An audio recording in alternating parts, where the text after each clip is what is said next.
5 o'clock. In accordance with the Commonwealth of Massachusetts Executive Order suspending certain provisions of the open meeting law, we are conducting this meeting online. Hopefully soon we will be in person. But to ensure public access to the discussion of our Boston Human Rights Commission, the public may access this call through telephone and video conferencing. Members of the public will have an opportunity to provide comments in the end. And this meeting is being recorded.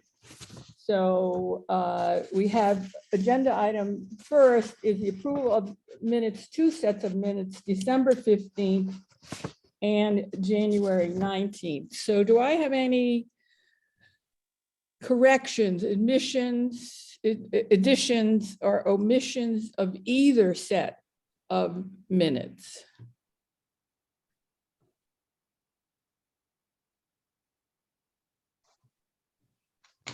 Hearing none, I had one on the January 19th myself, was because I just saw them when they came around this time, was I don't have them right in front of me, but there was a comment about suggesting to the mayor through executive order. And what I just wanted to say is about digital access is, I think we were talking about having a meeting to think through what the mayor could do. I would say through a number of means, including executive order. So it may not just be executive order. I think we want to make suggestions to the mayor of things the city could do now under their powers, including executive order. So I don't want to limit it to executive order, because I think there may be some things the city has the right to do that wouldn't even take an executive order. That's what we want to explore. We don't really know. So with that addition or correction, whatever we want to say, could I get a motion to approve both sets of minutes? So move. Is there a second? Second. All in favor, say aye. Aye. All opposed? Okay, the minutes are approved. Okay, so why don't we have a report of our executive director, Evandro? Sure. Thank you, Madam Chair. And excuse me, and I'm actually looking briefly for Chief. I think she's here. Yes, Mary Angeli Solis Severa. So I just promoted her to the panel with us, and let me just handle a brief logistics, and then I'll start. Okay. There it is. She now has access to video as well. So welcome, Chief. But Madam Chair, thank you again. Thank you for being here with us. For members of the public, my name is Evandro Carvalho. I am the Executive Director of the Boston Rights Commission. As always, it's great to have these public meetings on a monthly basis. Certainly want to thank the commissioners for all the hard work that they do, and want to welcome the new chief of the Equity and Inclusion Cabinet, which obviously the Human Rights Commission is one of the departments under that cabinet, Mary Angeli Solis Severa. As I mentioned during last month's meeting, I think at that point she had been around perhaps for at least a month or two. She's still getting wings under her, but she is here with us today to introduce herself and talk about the cabinet and some of the goals, and have have a discussion with us in terms of how perhaps the Human Rights Commission can fit within the cabinet and so on. So looking forward to her remarks and having a discussion with her a little bit later. As you know, so I have a couple other announcements, if you will, that I'll start with. And today I'll take my time a little bit because I wanted to sort of, go through some updates that is important for you all to know in terms of what we've been up to in the commission, what the staff has been up to in the commission, and so on. So I'll take my time, albeit, as I mentioned earlier before we started, I'm a little tired. I didn't sleep well. I got a young baby at home that keeps me up, but I'll take my time to make sure that you all are able to understand what I'm saying, and hopefully we can have a discussion as we go, or certainly when I finish my report. So bear with me a little bit, commissioners and members of the public, and again, welcome, Chief. One of the things I wanted to start certainly, with the fact that the staff is now back in City Hall.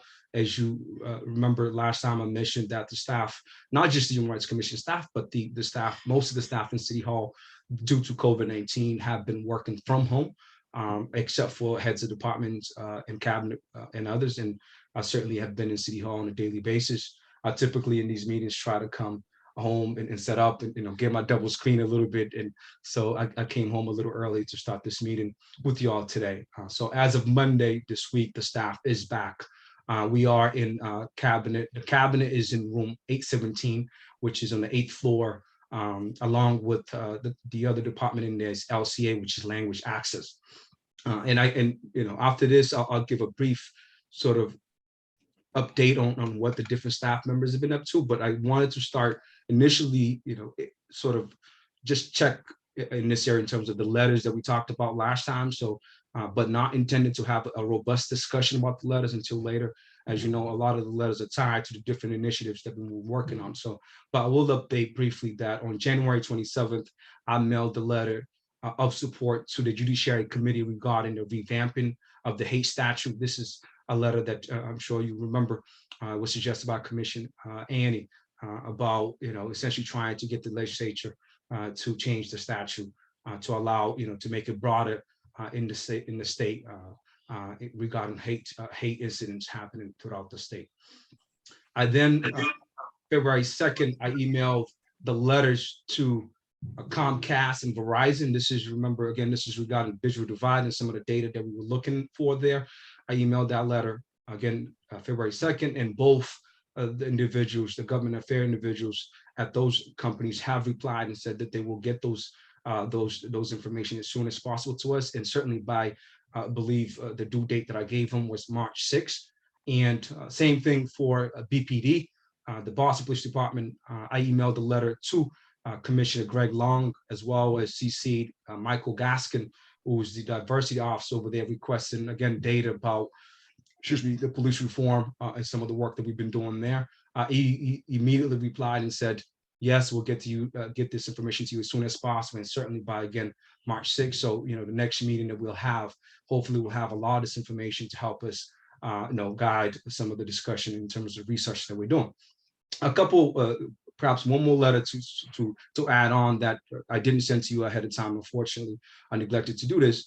It's a letter that came in from City Council President, Councilor Flynn. This is an incoming letter, not an outgoing letter as the rest, regarding the neo-Nazi protests that occurred. I'm sure you all saw on the news at Brigham Women's Hospital. Essentially, he asked us to track these sorts of hate incidents so that residents in the city can be aware of hate groups in the city. Again, just to briefly, many individuals, about, I believe, a couple dozen, this was well published in the news, a couple dozen individuals went there and protested with signs, essentially targeting a couple doctors at Brigham that been doing some amazing work, at least from my perspective, to trying to do work in the health inequities space, particularly as it relates to Black and Latino residents not having, the adequate sort of access to a cardiac unit, if you will. But essentially, the short version of it is that he asked us to track this incident, and in fact, he also submitted through our online form another incident that I'm sure, again, you all saw, which was that involved the bridge over at Sorrel Drive, in which individuals had signs there, I believe, saying something to the fact that whites, patients are running out, something to that effect. Certainly incidents of hate that are increasing not only in Massachusetts but throughout the country.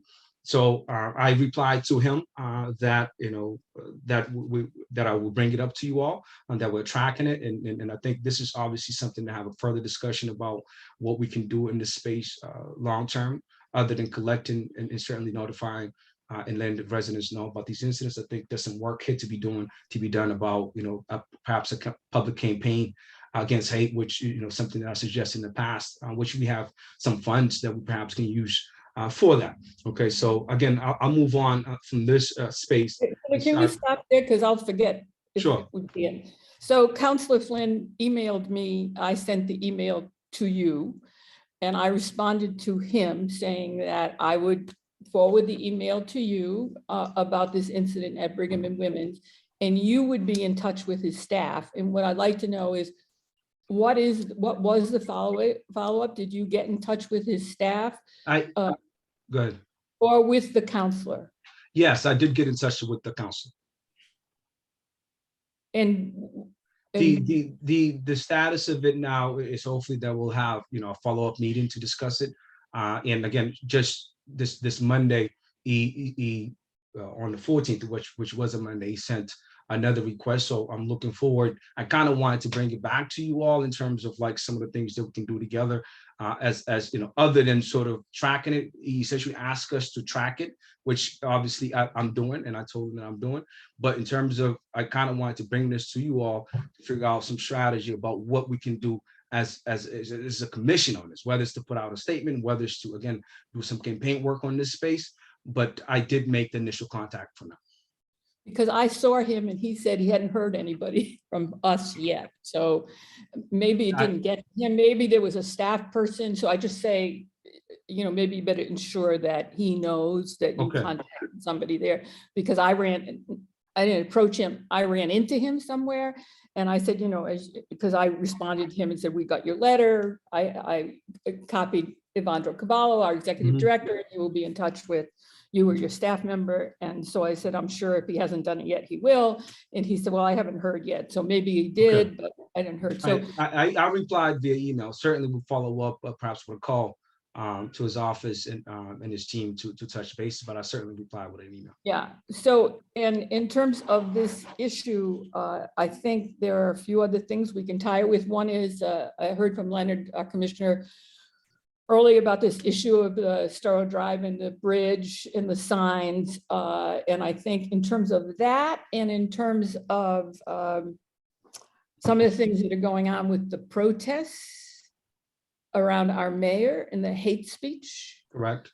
that are going on, I think we would, I would suggest we take that up as an issue together. Is what is the commission's role in terms of these kinds of activities? I mean, this is supposed to be, racism is supposed to be a public health issue in Boston, and we are seeing a growing issue with hate in this city. And it is growing. We're seeing it not only with Councilor Flynn, what he said, we're seeing it publicly in terms of signs.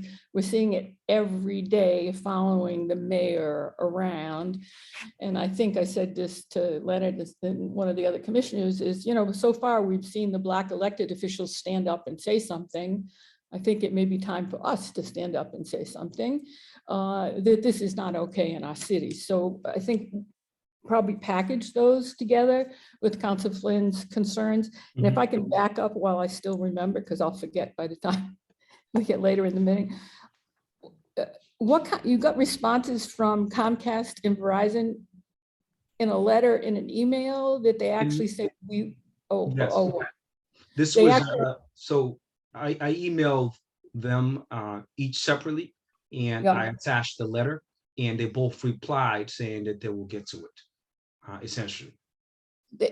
I'm sorry to be so, Okay. did they actually say we will supply the information? This is my lawyer coming out. Did they actually say we will respond, or they will provide the information? Let me, I'll just turn quickly to do a quick. I mean, if they actually said we will provide the information by March 6th, we should celebrate. I'm just curious as to Let's what see, they okay. actually said. And maybe you could just send us the reply, because I'd be curious about all of their replies.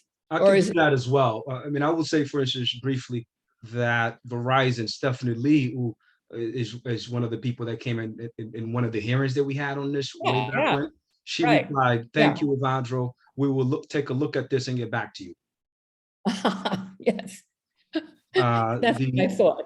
So Yes. that's the Very exact different than reply. we will supply the information. Yeah. Right. I mean, yes, that's in I guess to a certain extent, as you said, to be a lawyer about it, but she did receive it and it certainly, didn't seem as if they are, there were no pushback, if you will, right? And then it led us clearly in terms of what, and I haven't received any information, particularly from Stephanie, about, any clarity or any further questions. And, I presume that I can certainly send an email follow-up, since we're now perhaps, a week or a couple weeks before the due date. So that might make sense. But, my sense is that they are at least intended to comply. But Well, I would, yes, I would, Go ahead.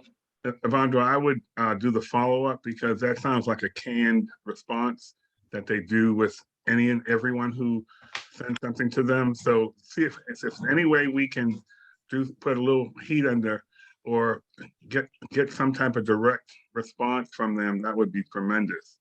Okay. Because that seems like it was a pretty canned response. Like, when I send stuff, they send back, "Oh, we got your letter. We acknowledge getting your letter. Have a nice day," and then I never hear from them again. So I would do some additional follow-up in and around that. That's just my recommendation.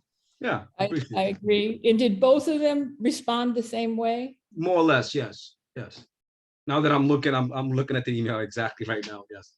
But I can tell you exactly as well what Comcast said as well, if you prefer.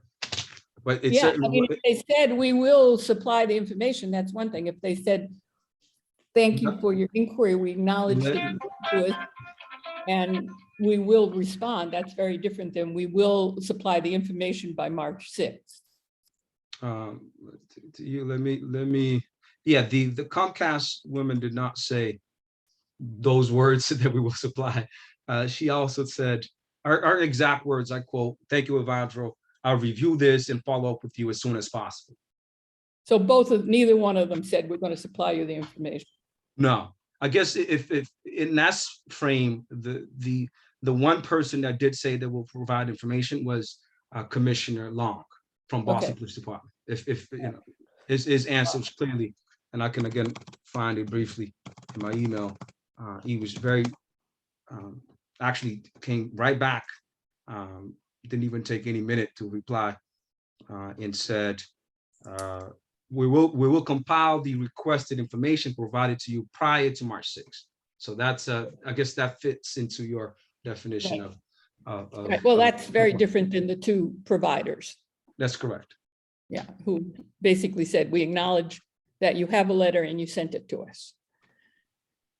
Yes. Yeah. So I'll put that in my I to-do would list. follow Commissioner Lee's suggestion and maybe not wait until March 6th and reinforce our request and ask if they have are there any questions they have about our inquiry that you would be glad to, or Roy answer the Mhm. questions. Glad for us to respond to their questions if there was anything that they was, in any way not clear. Yes. Might be. Very good. Yeah. So yeah, so I think that was again part of it. I didn't go into details because obviously there's part of the agenda is to do updates on the initiative. So I was going to try to go. I've written it down further down to kind of say what they said in the letter. But it's good we're doing it now as well.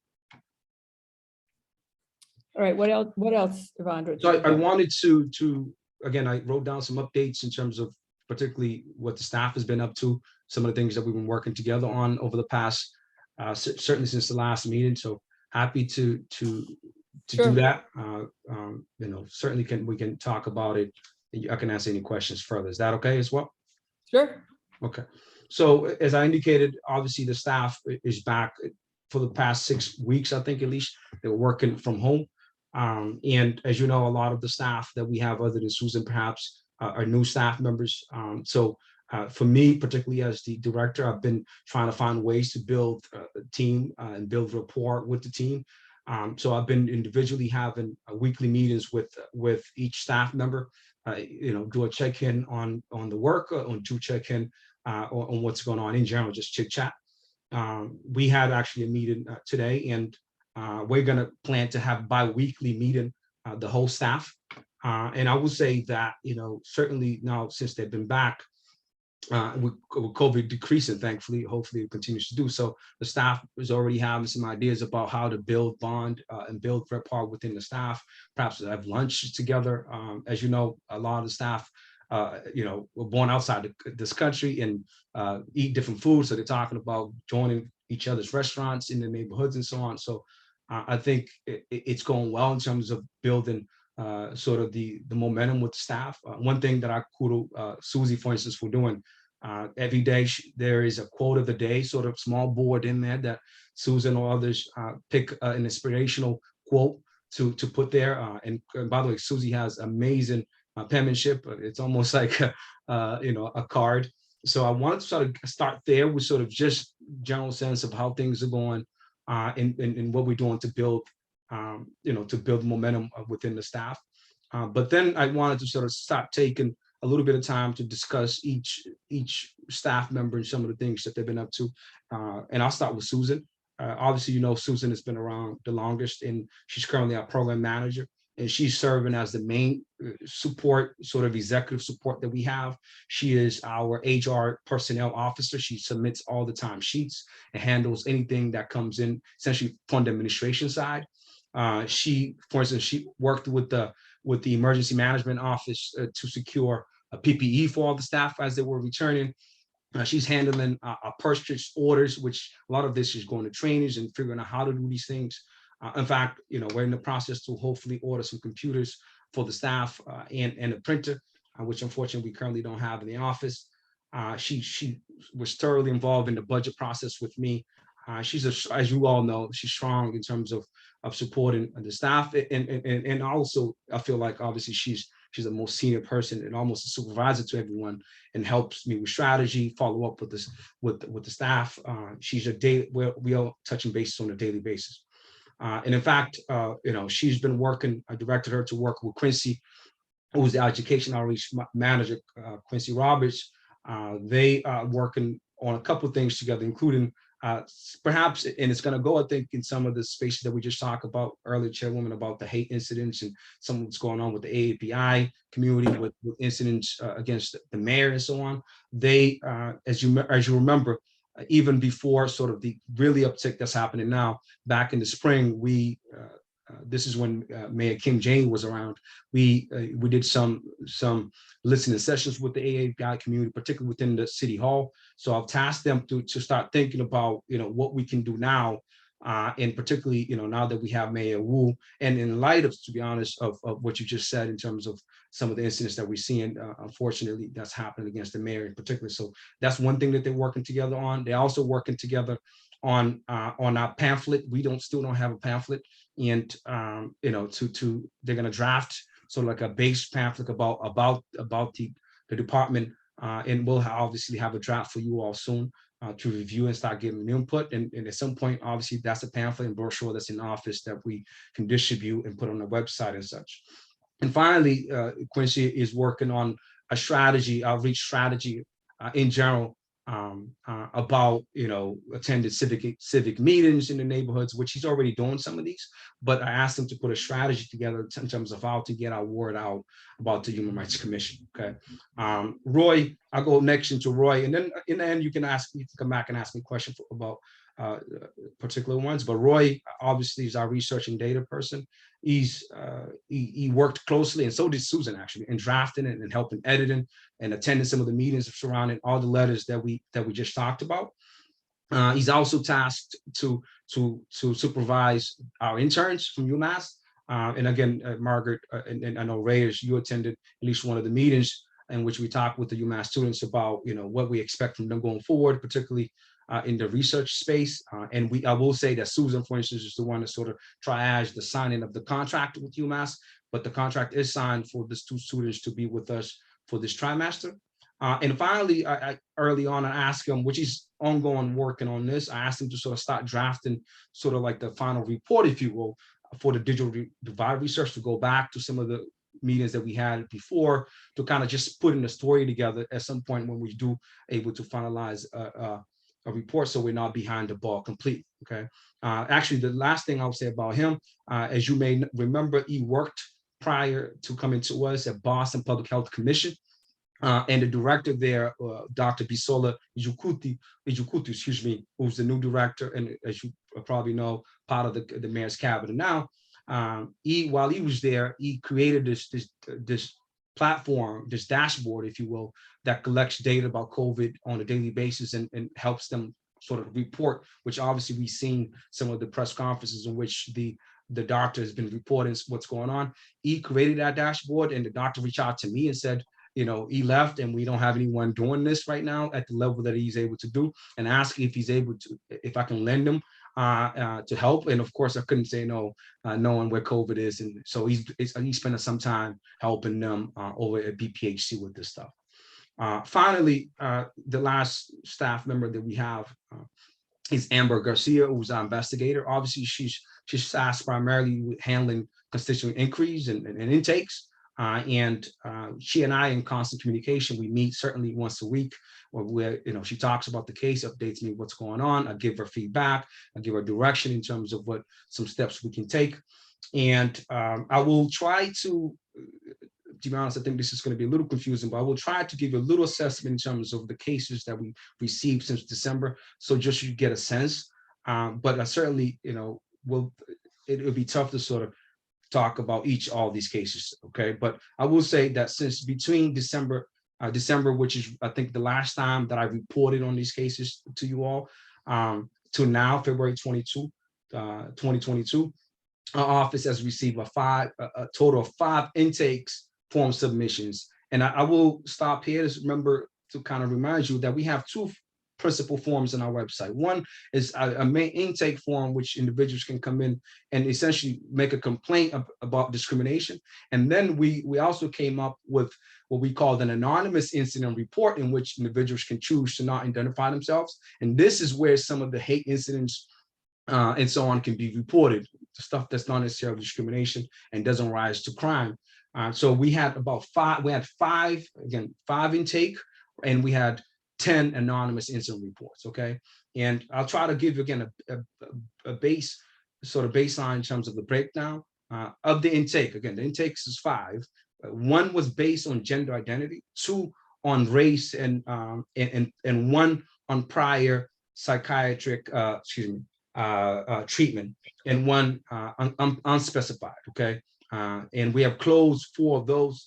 And to be honest, many of these were incidents that, and I give, again, high level, because obviously we can't discuss some of the details of this case in the public meetings like this. But some of them were people that involved hospitalization outside the city of Boston, for instance. And we still talk to the people and find out how to give them resources and guide them to the right agencies to help them out. And we do have currently 1 open. But 4 of those 5 are closed in this period, and 1 is open. And as far as anonymous, excuse me, sure. time. Closed defined as? Closed defined as sort of, again, it differs, but it just means that, we gave them the resources, we met with them, we found out what's going on, we plugged them with the right resources. Or we told them, again, even in the cases where they were outside the city, we said, listen, this happened outside the city of Boston. Our jurisdiction is only in the city of Boston, but, and Amber's really good about this. She's called sometimes hospital outside the city and find out who their diversity or the complaint officer is, and sort of just, guide people to the right resource. So That's I would be what very, very cautious about using the term closed. Okay. Because when you are doing intake of a complaint, closed means legally means you resolve the complaint. We did not resolve the complaint. Okay. We referred the complaint to someone who could resolve it, and we followed up to see that the people were satisfied that they got to the right place. So I wouldn't use resolved. I would use, Resolved instead of closed is what I mean. Yeah, I mean, I didn't even resolved. I mean, we found resources for 4 of the 5, I think is what you want to say. But if you say, we closed it or resolved it, it sounds like we fixed it.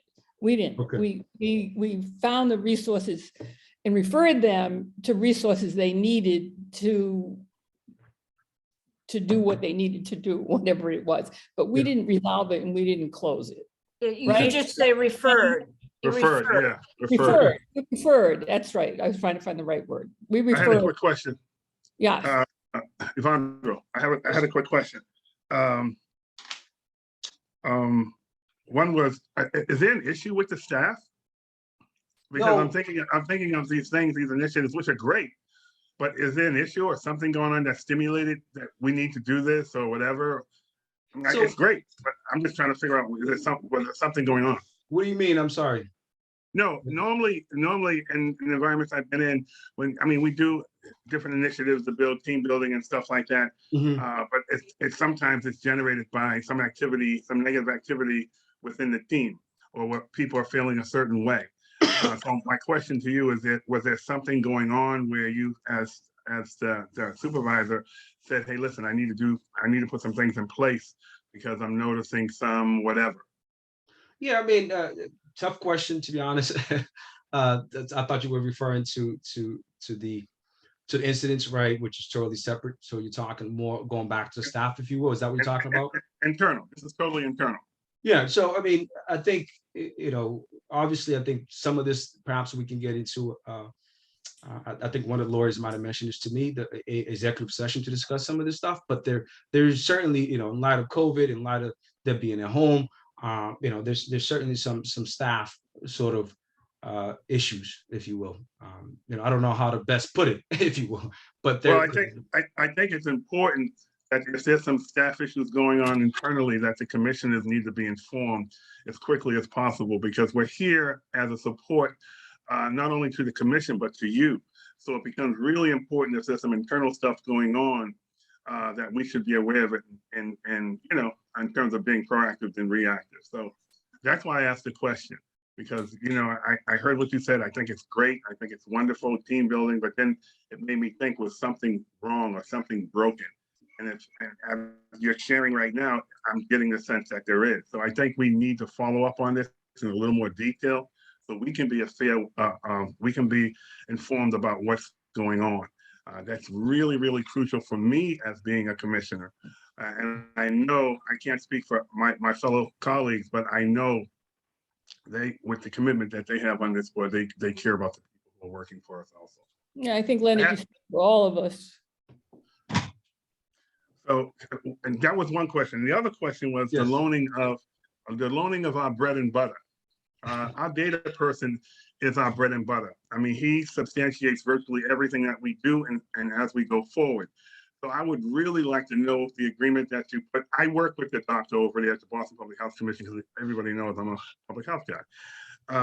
So I'm aware of the different things, but I would really like to know what we're committing to with doing that, because it could easily overtake all of his time supporting that initiative. And please, I want everybody to hear me on the commission and outside. I am not saying COVID-19 is not the most important thing, because everybody in here knows I've given up 717,000 masks. So I care about this issue. However, we have to function, and he comes with some amazing skill sets. I always tell people epidemiology is the bread and butter of collecting information, so we can substantiate the work that we do as we go forward. So if you can get that, I think that would be really, really good for us in terms of what's going on. I will. I had a conversation with the doctor. It certainly seemed to be temporary. She was certainly very adamant, and I wouldn't say begging, but seemed to be of utmost urgency. I sort of just decided that we should loan him, but I've been meeting with him on a daily basis. He's updated me on some of the things he's doing over there, and it certainly was with the intention that it wasn't going to be a long-term commitment. But I will follow. I just want to get, when we're talking about people and manning and time, if you can find out what agreement that you have and put it in writing, so that we just Sure. Will do. Annie, you had I agree. something, yeah. I'm sorry, Annie, you had a question. Well, I was also, so the CFO in me is coming out. When we're loaning him, are we still paying his salary while he's working for the Boston Public Health Commission? And is he working full-time? When you told me Okay, that, let me. I thought he was working a portion of his time for a Yes, short period yes. of time. This Thank is you. the confusion we got into with Quincy Roberts when I thought he was working 50% of his time for the Office of Neighborhood Services, and he was working 100% of his time for us, and we were paying him 100%. So What? I was gonna raise this issue because I'm starting to be, I thought I understood what was going on with the staff, but clearly I do not. Hmm. How many staff do we have that are not fully working for the commission, that are being paid by the commission? I'm saying, and let me make this into context. There is a number of projects that we are pushing. Two of them rely heavily on research, which is why we hire Roy. And the commissioners can help on certain things, and the interns do a lot of research. I don't think we can push the projects that we said we are going to push without staff that we said we were going to hire for these projects. So for the first time, I'm a little bit confused about what it is that we are going to do. Why do we hire people that don't necessarily work for the commission? No, I think, for clarity's purposes, particularly as it relates to Roy, this is a limited amount of time in a limited space. It's not intended, for him, he's not working for them. He's perhaps maybe 20% of the time he's helping them on a needed basis. It's not like he's reporting over there on a daily basis. Okay, particularly since he's been in City Hall, he's in City Hall with us every day. I think what he's doing is able to sort of some of the technical stuff with pulling out the data to report, to the mayor, so that the ED has it for the mayor and so on. But it certainly is not. It does not, at least from what I understood. And again, I've been in touch with Roy on a normal basis. It's not that type of situation where he's now, working as an employee of the BPHC. Can we get, Evandro, for clarity, can we get the detailed arrangements and understanding, because it seems too vague right now? And Sure thing. that means a commitment that we're making to the commissioner, she's not commissioner, the director over there, and what we're letting, and it's only fair to Roy also, in terms of how much time we're gonna allow him to work on said projects or whatever. I think that becomes really important that we put that in paper and people clearly understand it. So there's no vagueness and it's a clear understanding of what, and as we move along, we can have clear expectations based on his time of things he can get done for us. So one of the things, while our new chief equity officer is here, I want to make sure, and I don't know what kind of time you have to be with us. Mario. I have a 6 o'clock session that I have to attend, but I could be here alright. to 6. Okay, so I wanted to make sure, because I know there was some question that was raised about whether or not we really had a mission and priorities. I think Evandro was concerned that there wasn't really a mission that we had worked on and a set of priorities. And I wanted to make sure that both you and he were present when we talked about this, and why you're hearing the commissioner's concern about what the staff is doing. Because we spent a great deal of time on creating a mission. Evandro was present during all of that. Now, Evandro had some concern from the beginning that he wanted to handle individual complaints. And the commission, these 5 people plus 2 others, decided not to do that, and for a very good reason, that we don't have an MOU with MCAD. And so anyone we handled could not get a right to sue letter. I know you're not a lawyer, but it basically means they couldn't, if they weren't satisfied with what we did, they couldn't get a right to sue letter. They would have to go to MCAD or EOC. They have to go to the state or they have to go to the Fed. They couldn't get a right to sue letter because we don't have an MOU with MCAD. It's one of the things we sought, we asked our executive director to do. So we don't have that. And that's one of the reasons. And it's only one-offs. And so we decided to do this pattern and practice stuff. We have, if we can take a minute, a mission, which we want to show you because we worked on it for months. For months. Madam And Chair. Alejandro, if you don't remember that, I'm not quite sure why in your discussions with our new chief of equity, you would indicate we didn't have a mission. All due we- respect, Madam Chair, this is not, I mean, this is a public setting. I would like to not get into details of it, but I never have said that we have a mission. In fact, I was the person that sort of kept bringing up, we don't have a mission, let's work on it. No, I drafted.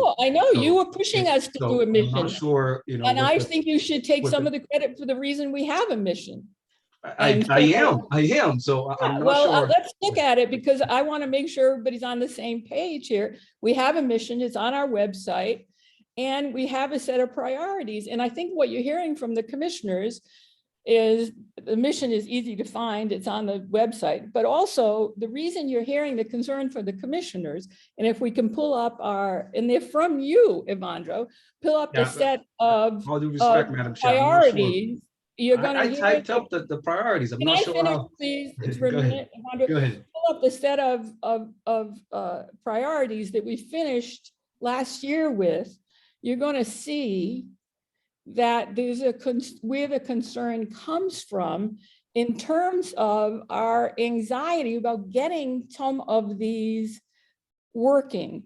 And there are things like healthcare access, marginalization of Black men. Yes, this was shared with me and I have read the priorities. I just want to immigrant make that very clear. community, you know, transgender community, housing discrimination. So the concern here that you're hearing is we want to get to some of those. Mhm. And so the concern is, you know, we want to get to some of those.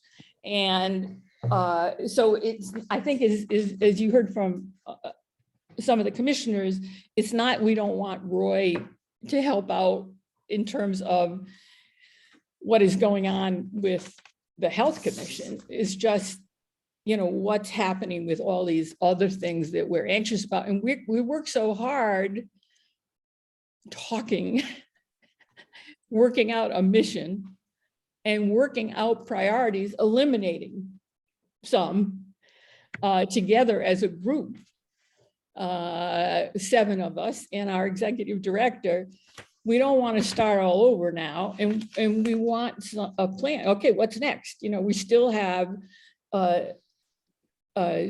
digital access, and we've done an enormous amount of work on it. And we said, you know, next we want to put together some recommendations for the city that they can work on right now. And one of the things I want an update on is, have we set up that meeting to do that? I don't know whether we have. It's one of the things we said we would do at our last commission meeting in January, is to set up a meeting to do that. And so there are a couple of things that are due at this meeting that we were looking for, that I think that we're anxious to see. And I know there are lots of changes when you have a new chief come in, and your job is to look at, you know, all of these various things that are under the equity chief, whether they should be or not. And you and I have talked about that, is that both Fair Housing and the Human Rights Commission are sort of quasi-legal enforcement agencies. And whether or not they should be in an equity cabinet is something, in the end, probably the Corporation Council is going to have to figure out. But you know, in the meantime, we've spent an enormous amount of time as volunteers looking at what we thought we could do to impact social justice discrimination in this city. And we're anxious not to spend a lot of time talking about, you know, administrative stuff, but getting down to what some of these issues that we're really concerned about. And we waited a long time to get Roy here. He was our last hire. To tell you the truth, we wanted him to be our first hire. So I think that's what you're hearing as the concern, if I'm not mistaken, from my fellow commissioners. To tell you the truth, we don't need him to do a summary of digital divide. I'm gonna, Margaret, if I may, I'm gonna pause you right there. I just feel like, well, one, I want to have an opportunity to introduce myself and introduce the cabinet. Yeah, absolutely, absolutely, and welcome. We're glad. No, thank you. Thank you. And I have had an opportunity to, I think at this point, I might as well just have a PhD with all of the items that I've been reading. So thank you, Evandro, first of all, thank you for the updates. I think this was incredibly helpful for me to also hear. To the question of whether there's issues with the staff, et cetera, right? Like I'm also the new chief of this cabinet, and I have several expectations around how we are going to move this cabinet forward. And one of them is trust building. And so the expectation is that the executive director will be doing a lot of the stuff that Evandro has been doing for the last couple of weeks. And so while I recognize that that may not be an update that you were expecting, it is something that I need him to be prioritizing, because when we think about equity, it is easy to throw around words and data, et cetera. But if we don't start with the basics, which is trust building, there's only so far we can get. And so I just want to sort of add that piece to Evandro's answer when that was asked of him earlier. But if I may just, my name is Maria Angeli Solis Cervera. Feel free to call me Maria Angeli, or if you'd like to respect both of my families, Solis Cervera works for my last names. I really looking forward to this partnership. I have also been up to date from several people. And this call, only 2 people I've been able to connect with. I'm hoping that I can set up some one-on-ones with the rest of the commission just to get a sense of, right, like I've read, right, but I want to hear from you all where you want to take this work. And I also want to start building trust with all of you as well. But as you know, this is I am the third chief of this cabinet that is only 1 year old. And we are also part of the new administration, the Wu administration, that is, in everything that we are doing, we are embedding equity. We are not going to be the people who are solely responsible for advancing equity and inclusion throughout the work that we're doing as a city. It is going to be everybody's responsibility. The work of this cabinet, however, is to really set the strategy forward to make sure that we're building capacity as an internal body, right? From anything from starting to set up the structures around performance-based expectations, to also learning about what is racial equity, what is, when we're talking about gender and sexuality, what are those needs that the different communities have been voicing and we have been refusing to listen to. So really thinking about capacity building from that sense. We're also going to be focusing around, there's a lot of people in here that already care about equity, but we're defining equity in very different ways. And so when I engage with you in one-on-ones soon, I hope one question that I'll be asking you is, how are you defining equity? Because I want to make sure that we get to a point where we are all aligned in how we're defining it so that we can continue moving forward with the strategy. And so we'll be developing diversity, equity, and inclusion framework that would be the baseline for the entire city practices that the mayor wants to help transform. The third piece will be constituent empowerment, which, to be perfectly honest, right, when we think about the work that I am understanding this commission can do, this is one way in which you all can be really our partners in the work, which is we need to fix it inside. We need to make sure that we are eliminating barriers inside. We need to be innovative in the way that we are thinking about city government and what is our responsibility to the constituents. But we also need to be outside and making sure that people, 1, are educated on what our services are, and 2, know how to access them, and 3, feel the trust and the confidence that they can come to us with the appropriate feedback and input to make sure that we are continuously improving, which is, I know, why your frustration right now, like you've been sort of asking and trying to move this work forward. And so my ask of you is hold a little bit of grace for us too, as we are on transition.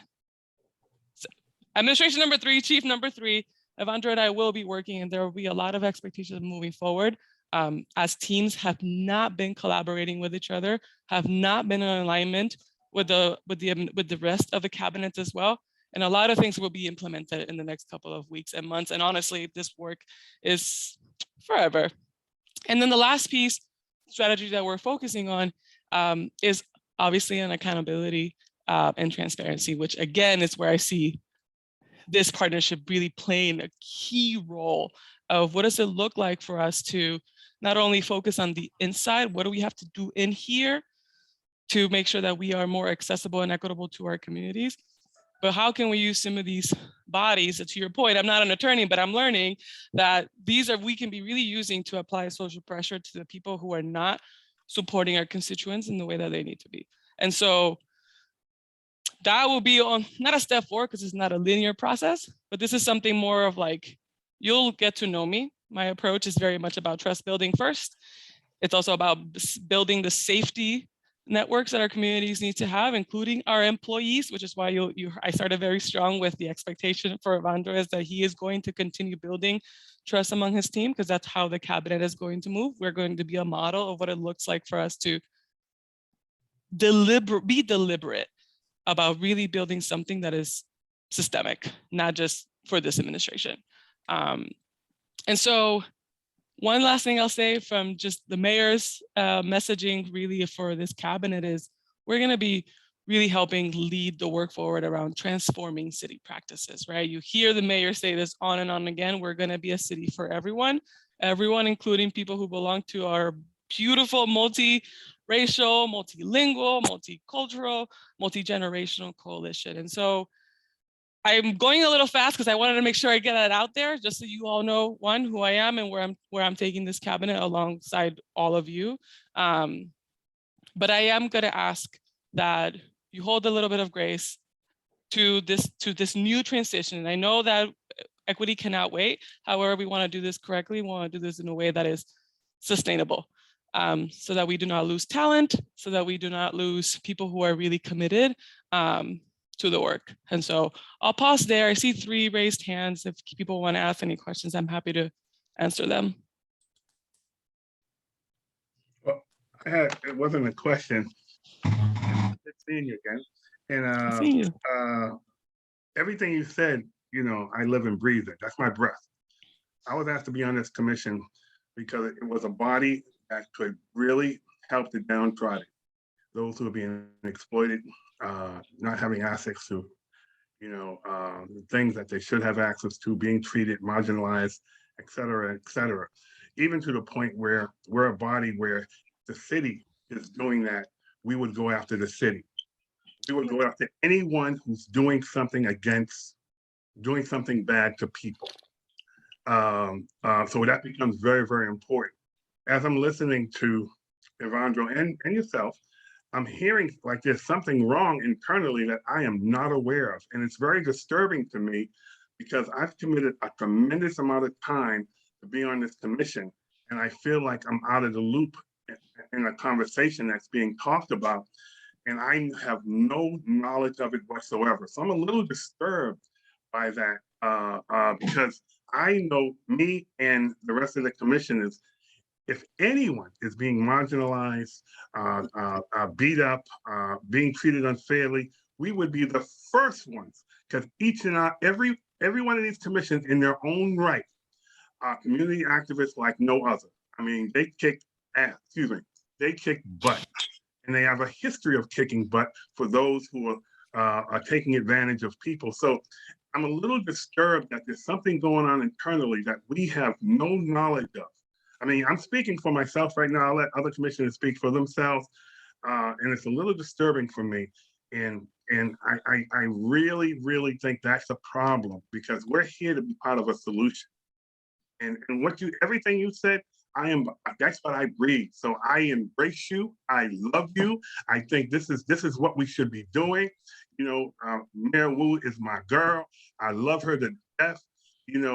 We're talking about ways how we can be more supportive around the racist attitudes that have been going on. With talking about mass and caste and what is really happening. As the Human Rights Commission, we should be speaking up on any and everyone who is being affected in ways of disenfranchising, and disenfranchising them. So I'm with you 100%, 150%. Looking forward to it. But there's something that's hovering that I am not aware of, and I really need that needs to be talked about. It seems that, Reyes, you go, I'll go last. Can I have a quick moment just to react, Mr. Leonard? Can I suggest that let the commissioners talk and then you respond, because otherwise we're not going to get it out. You're going to have to leave before you're here. Is that okay? Yep. But Leonard, thank you so much for those words. Oh, no, definitely.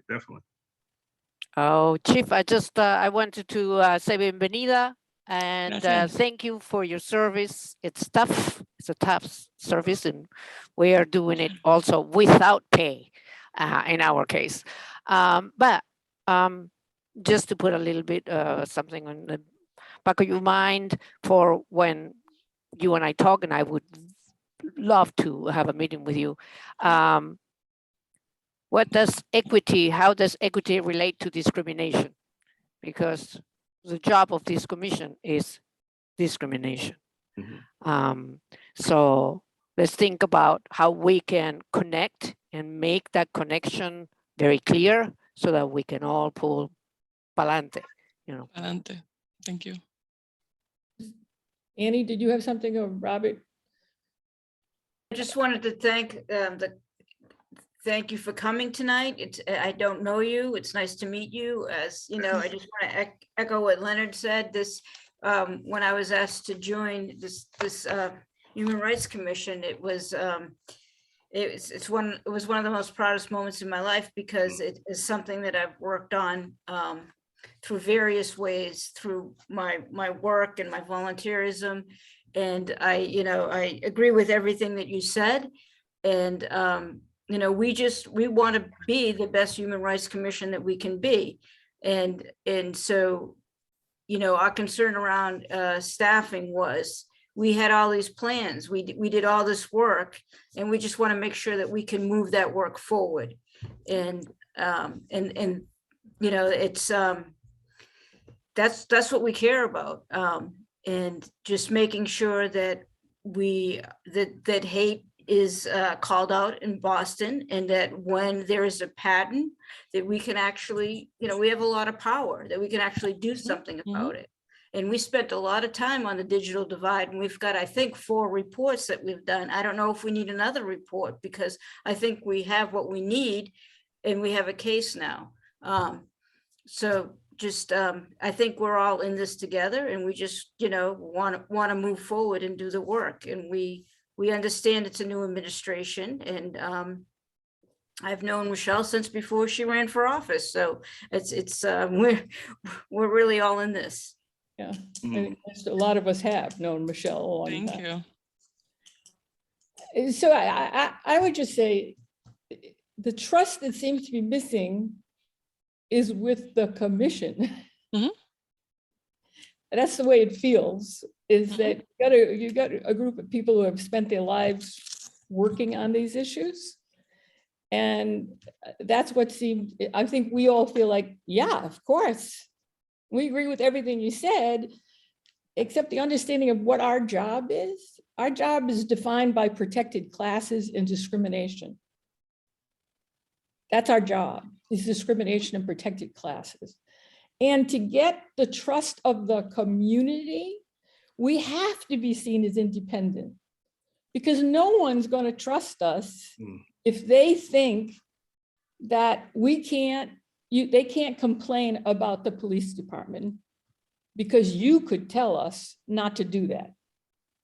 Nobody's going to believe us, as we're going to do later in the meeting, talk about our concern about hate speech and what's following the mayor around, if they think we're doing this because we're part of the mayor's staff.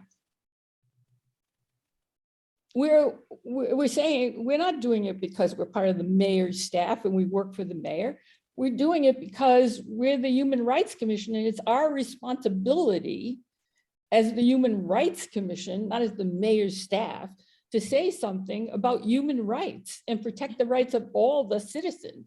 And we don't want to lose that independence and that credibility and that trust with the community. And that's the concern about trust, is that we want that trust to be seen, that independence, that we can bring complaints against anyone, and no one in the administration can say, no, you can't do that.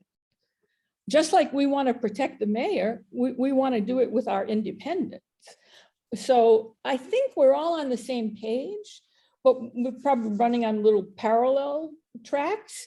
And you need the time to figure it out. Don't get us wrong. We want to support what you are doing in any way we can. You know, we want to work with fair housing. We want to support everything that everybody's doing in the cabinet, and we think we can.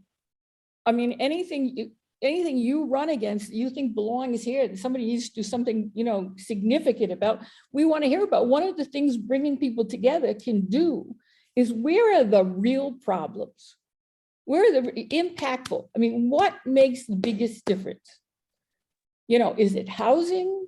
Is it, you know, finding out that there's a part of the city where housing is the biggest problem, the biggest discrimination is in this part of the city or with this developer? Or is it employment? There's a couple of employers in the city that are discriminating against immigrants. And you bring it to us, let us do something about it, not just talk about it. Let us bring a complaint against those people. That's how your cabinet can be so useful, is to bring all those, as you say, all those people working on equity together. And then with that information and with Roy, is we think, have a huge impact on the city with your help. Because finally we can get all this various information of people doing good work together in one place. So we're all on the same side, and we need to trust each other. And we need to trust that we're getting the right information from the staff, that the staff's hearing from us, and we all believe we're on the right side. And I think we're all headed in that direction. So I hope you're hearing us. We're hearing you. And you're talking to people who have spent their lives working on this issue. So welcome to the world of politics. Attorneys? I'm the only attorney. I'm the only attorney. These are all good people. They're not lawyers. Former We- educator here. Really looking forward to the one-on-ones with folks. One, to Well, learn, no. but also to start thinking about, right? Like Yeah. how to move the work forward. I Yeah. will be asking around the priorities, right? I know there's 7 priorities, but there are some of these priorities that have already been taken up by other groups. And I would love to really like focus on like narrowing down so we can hone in on some of this work. Because 7, you know, from any organizational development theory, it just feels like too much. And so I will be going to one-on-one. In my one-on-ones, I will be asking sort of like what is your area of expertise, right? Those types of questions. So we get to a point of strategy, right? You have your mission, but how do we get to a point of strategy that fits the cabinet, right? But I hear you, and I'm so happy to be in partnership with you all. And you know, Madam Chief, the other thing is the whole piece around the marginalization of Black men and Black males in Boston. I mean, that was like an earthquake. We had some of the Robert Lewis Jr., Craig Andres from BU. We had some movers and shakers in that movement locally and also nationally. And it really started something that we want to finish. And it's beautiful that the mayor, we have the Black Commission, because we see ourselves as being an accent and support to that initiative, because we done kicked it off. I mean, and it's just, you know, it's exciting for us to be able to continue the things that we've already started with vigor, and knowing clearly that we're all on the same page and we care about the same issues. Yeah, we do. Makes sense. So good luck. Yes, we're here to support you. We're here to support you. Thank you. I was like, what Without happened? question. The message Without changed. question. No. We're all here to support equity, and, you know, and Thank you. most of us have been spending our lives doing this, and some of us even in government. Mhm, mhm, In fact, I think all of us, well, not all of us, 3 of us anyway, have spent time in government. So we know what it's like at all different levels in government. So we know what it's like. Frustrating sometimes, rewarding. Well, thank you all. This is actually my first time in as a panelist in one of these commissions. And so I don't really know what the formalities are, but I do have to hop off to another meeting. Yep. But I'm assuming, except Evandro, passing it back to you, hopefully. Well, Okay. Thank you all. yeah. Thank So we you. have other things on the agenda, so we'll go ahead. Thank you. Thank you. Okay. So, Evandro, did you have other things on your list? And at some point, we would like to find out where we're going with education and communication, information and education. What's the plan there? Okay, before you, Margaret, Yeah. before you go there, because this is really bothering me, Yeah. I would like to put a motion on the floor that we set up another meeting to have an executive session of what's going on internally with the staff and stuff like that, and get clear, concise updates and potential issues and problems and stuff like that, because I'm feeling extremely out of the loop right now, and that bothers me. I Yeah. don't know how the rest of my colleagues feel, but I feel totally out the loop, and I would really like to be involved in that, because I care about the people who work for us and Yeah. work with us. Is there a second? Is there seconds? I had a kind of a thought before we vote. Yeah, yeah, yeah. We don't have to vote. We can talk about it. Okay, I understand if there's some challenges. I just feel most boards I've been on, the goal I always feel is the board should stay out of management and out of day-to-day operations. I think it's easy to feel the need to get involved in some of that. I just feel like for my role on the commission is the work, not necessarily who's doing it or such. And I do think that between COVID, people not working in the same space for periods of time, I think that when you don't have what's called the bump rate, people seeing each other every day, working on things together, there's always going to be challenges. A lot of this, and also when you have 3 administrations that might be changing some priorities, while again, our role as commissioners don't change, I do think anyone who works in government and in an office, priorities change when bosses change. Our work shouldn't change, our focus shouldn't change. never. So I just feel like if we spend any time getting into any type of HR issues that are not strictly under our purview, that I don't know if that's time, from my point of view, it's best spent. I just feel that we should articulate the challenges or issues that we see as they happen and put them forward in the most appropriate way. Again, I don't know if a public hearing or meeting is always the best way, where some of the stuff may be taken up off the table or offline to have direct communication or concerns. And I think that might be another issue. Maybe we haven't been raising our concerns in a timely fashion in such a way that gets the best results. So I do think it's a two-way street, like all communication. I just get a little bit uncomfortable when we start getting into the management side of stuff versus staying on our side. So that's just my 2 cents on that. No, Robert, I agree with you. As being a manager, director, and president of different organizations, I agree with you tenfold. But however, when someone from the outside talks about the commission and I'm not even aware of issues, that's kind of disturbing. It's a little disturbing. So it makes me feel. I agree with you on that. You know, I mean, so and I agree with you on what you were saying, because we doing the day-to-day, that is not our function. It is Right. not our function. And in my opinion, I didn't come here to sit up here and micromanage anyone, but I also didn't come here to get sideswiped on issues that are going on in my house, and I have no knowledge of it whatsoever. So can I suggest something? We put together, I got various suggestions from, I got suggestions from a number of you about things we should do at this meeting. I would suggest we go through some of those, hold this motion in abeyance until we go through some of those, because I think some of these, which turned into motions, may clear some of this up, because Evandro had suggested that the commissioners not contact the staff. Am I right, Evandro? That's correct. That the commissioners not contact the staff. So one of the things we have is a list of motions that came from you that that we may deal with today. And as you see, there's no staff here today.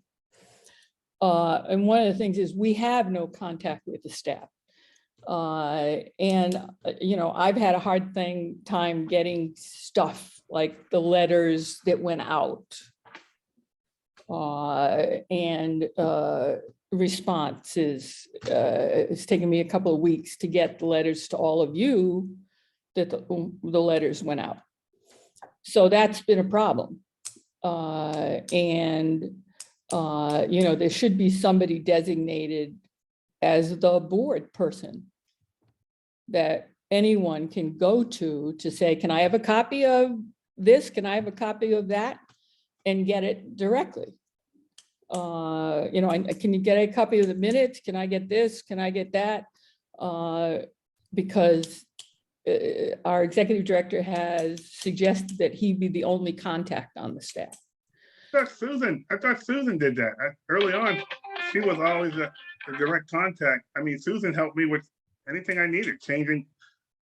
Huh, okay, that was my understanding. So if I may interject briefly here, and again, I'm not very comfortable discussing some of the dynamics in a public meeting, but to be honest, if I may put it bluntly, Susan, like some of the staff, as you know, they feel uncomfortable, perhaps even in some of the meetings that we had in the past. Like, you know, I'm trying sort of to tread lightly because this is a public meeting, and you know, to respect the audience members here, but they feel, you know, perhaps some hostility as well. And so there's sort of these things that has happened that, you know, that again, as you alluded to, Commissioner Lee, to perhaps have a conversation in executive session, but the staff felt at the end of the day, the contacts that the staff were having with some of the commissioners, the staff did not feel comfortable with those contacts. And you know, that's like, again, I'm trying to sort of not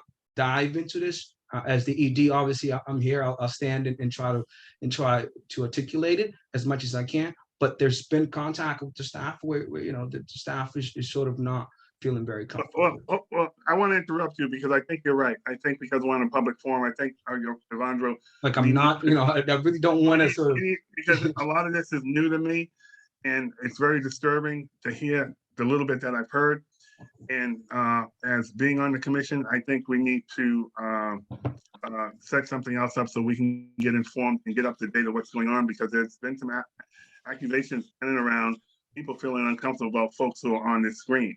And that's a problem for me. It is a significant problem. And when people throw around words like the staff feels uncomfortable. As opposed to, you know, we had a difficult December meeting, let's be clear.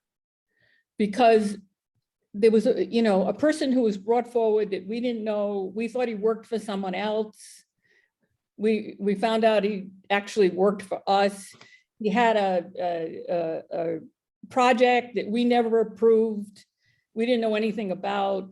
He made a presentation that we weren't happy with. We tried the day before to take it off the agenda, ended up on the agenda. It was an uncomfortable situation for us. So can we table this right now? Yes, I don't we mean to should interrupt, table it, but Leonard, let's be clear here. There's a lot of sort of throwing around the staff. I hear that. Hostilities.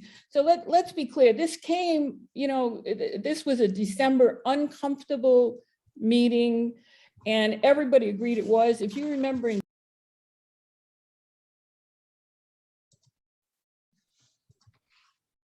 What happened to sound? Margaret, you're on mute.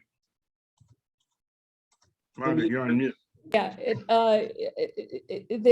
what I wanted, as I said in January, is, you know, that it was uncomfortable, but, you know, we should all move on from that. And, you know, there were bad feelings, but, you know, it was a situation where people felt they were, what is this all about? We didn't know anything about this, and maybe it could have been handled in a different way. I wish it had been, but it wasn't. But we need to move on, and we're all professionals, and we need to move on. So, and I do think we need to move on, but it got exacerbated instead of moving on. So I think we need to change the way things are done. I totally agree. But it can't be that the way it's going on now. It can't be. Can't be the way it's going on now. I nor the commissioners are not receiving information from the staff. That's not okay. That's just not okay. Madam Chair, with all due respect again, I mean, particularly relating to these letters, I was very forthcoming. I had meetings with both Robert. I had meetings with you and Reyes. I sent Annie Russo the draft of the letter that she did. I've been very forthcoming with sending information and getting it out. I sent an email to you and said the letters were sent out. So I feel like, you know, again, obviously as the ED, I'm in the hot seat here, but I feel like we, you know, at the same time, there's been sort of this dynamic that I'm dealing with, and, you know, it's COVID. So I'm trying to sort of get us in the right direction here. But I do feel that, you know, particularly as it relates to these letters and, you know, the initiatives, whether it was the Black Men, you know, initiative way back when we articulated that, where we did that event that we driving the issues forward, the AAPI community stuff. We had a meeting with the Mayor Kim Janey. I think there's a lot that we've been doing. We are, you know, in fact, as you all aware, you know, we are dealing with some sensitive issues now. And I certainly, as I said, obviously, I don't want to discuss in a public setting like this. All right, But- let's not discuss it. Let's just move to some motions. We can't go on like this, Yeah, period. perfect. We can't go on like this, and I do not believe that we can dictate that the commissioners cannot contact the staff. I do not believe that can be done. I think that the commissioners need to be able to contact the staff as long as you know about it. And I think any CEO will say the same thing. I said the same thing as a CEO. Contact the staff as long as simultaneously you let the CEO know. And I think, is Roy dealing with the interns, Reyes? Correct. Yes. So Yes, but Yeah. there haven't been any meetings besides the haven't first- been. the first meeting. Uh, But that's on that, you know, that if we cannot contact staff, that means that unless a meeting is called, I have no way to know what's going on with Roy and the research. So it's not working for me. And then finding out that he's not working full time makes it a little odder. But I think it's something that we can discuss later. The model is not working for me right now for the No, and interns. I appreciate, again, the concerns that you all have, and I to a certain extent, in that sort of rule or general sense, it was that, you know, so we don't say, okay, this person, that person, don't contact this person, that person. As we sort of, which is, as you remember, alluded to, that perhaps we need some training, as we sort of going through this rough patch, that there's, you know, that there's this some to kind of align communications that, you know, then you know, it goes through me, I'll talk to the staff, and so on, right? I mean, and obviously the lawyer wrote, you know, the memo that says, you know, obviously as the head of the department, as the ED, that I direct the staff. And I think part of it was that the staff was feeling like the direction sometimes were coming from not from me, and that's sort of like the miscommunication. So I just said, let's just pause some of this for now so that we can kind of go through the, you know, the rough patch, and then sort of, you know, and talk together, hopefully in a training capacity or certain, and then start moving forward, right? So instead of saying, don't contact this person, that person feels this way, that's sort of like why I felt to sort of just stop and sort of deal with it internally and deal with you all and get in a safe space and then move forward together. But I certainly, you know, we've done meetings with the staff together. Roy was in that meeting with you all, Susan, Roy was in a meeting with Robert. That's not like what the intent of this is. It's just that things got, particularly after I came back from you know, from my 3-month sort of away, that things got a little out of hand. So I was trying to get a handle on it and trying to move forward. That's really what I'm trying to do here. I'm trying to do my best to sort of figure out what the roles of the commission is, what my role is. We got new staff, right? That weren't around. We're trying to get to know those individuals. There's been some rough patches, and I'm trying to sort of figure out how to best move things forward, that we can get to the work, which I think we are doing the work. I think, you know, obviously, hopefully I'm going to follow up on these letters. We're going to get the data. Roy has been functional. Again, he helped me with all the letters. We're gonna get this data that we've been looking for. I'm not sure what let me just put basically for instance, I had Susan draft the letters that we had, and then I sent it to you all. We edited it, and we met about it, we discussed it here, then we went back, right? So with the digital divide, for instance, and again, I'm not trying to pretend like I'm non-defensive. I'm a little bit in the defensive, but I do realize that this is a professional setting. This is a public setting that I typically don't try to get in these difficult discussions. But with the digital divide, one of the things that happened, for instance, Mark, Madam Chair, I mentioned to you that we had the discussion, obviously, to perhaps do a talk, a conversation to decide what the mayor could do right away. I told you, for instance, that I met with the staff, and that we had, that would come up with some ideas that I would send it to you, but that's just $12 million that the mayor just allocated for us to sort of think about, because the question was about what can the mayor do now, and I just thought that the mayor just allocated $12 million. So I'm not trying to sort of go back and forth, but all I'm saying here is that, I'm doing my best, and so is the staff, but we are dealing with some internal stuff that's sort of that, some of it is my fault, some of it is beyond my capacity. I'm trying with the new administration, with all this new stuff, I'm trying to move it forward together. Evandro, real quick, I'm feeling a certain way right now. We're supposed to be one team, not two separate teams. If I pick the phone up and call anyone in the office, they should feel comfortable that a team member is calling them.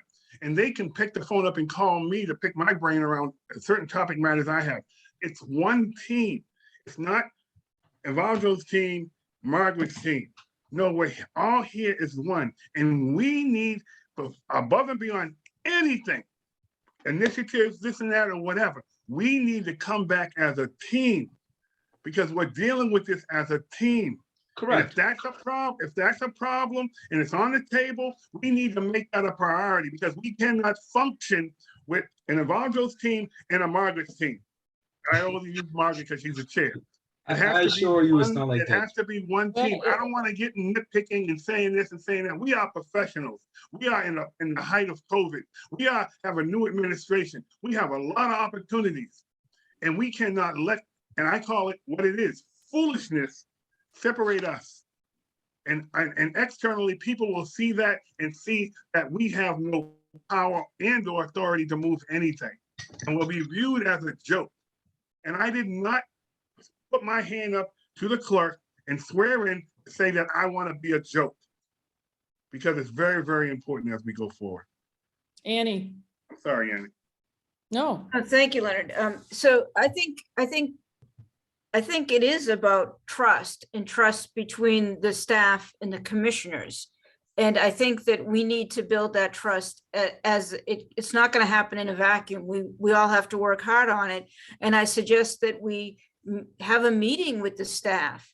They don't know us other than Susie, who's been with us for a while now, and really try to, I don't need to get into HR issues or any of that, but I need to make sure that the staff understands that we're here to do our jobs, and that we all care deeply about the issues, and we wouldn't be commissioners if we didn't want to move this work forward. And we need to move it forward with them, and trust has to be this two-way street. So I would really like for us to have some kind of meeting with the staff so that we can begin to build that trust with them, so that we can work on issues together. I think I totally agree. And let me say something about the $12 million that came. I could save you a lot of time with a 5-minute discussion about what that $12 million is really for. It's not what you think it's for. And, a 5-minute discussion with Roy would save everybody a lot of trouble. And that's what Annie said, we're on the same team. I've spent a lot of hours figuring out digital divide, and so has Talia. And it's crazy that we don't spend time talking about that. Roy's over in a corner rather than Reyes and Talia and I talking together. It's a waste of time. Nobody's trying to tell him what to do. We're all on the same side trying to figure this out. And you're dividing us this way. And the only way trust works is when you don't divide people. And this is we're not, this is a professional group I'm of not people. sure, all due respect, ma'am, I'm not sure where that we just had a meeting with the UMass students with Roy. I just had a meeting with Robert and Roy like 2 weeks ago, or whenever that was. The director was just like telling the staff what to do via emails. And that's sort of like, and again, this is feedback from staff. And I know I'm saying staff because I don't want to say Roy, I don't want to say A, B, C, D, E, but there is more than one person that sort of, it's overwhelming to get emails and text. You know, enough about the staff. I don't want to hear the word again, the staff. If you're telling me that Roy doesn't want to have a 10-minute Never said conversation anything about Roy. with Reyes and me and Talia about digital divide, I don't think that is the case. That is And not the so case. you are now putting us in a position where we can move an agenda forward. But by creating this chasm between people on the staff and people on the commission, I'm not going to allow it. Okay? Not going to happen. With all due respect, Not ma'am, gonna you can happen. have the meeting with, I just said we had meetings. You can have meetings with them. I'm not sure I've never said that Roy said, I've actually specifically not mentioned any names here. So I'm not sure where Roy You're came from. saying the staff. That's everybody. That's everybody. Mm. And you've got someone who's deeply involved in an issue that we have put as a priority that should be That's- working as a team with everybody who's working on that issue.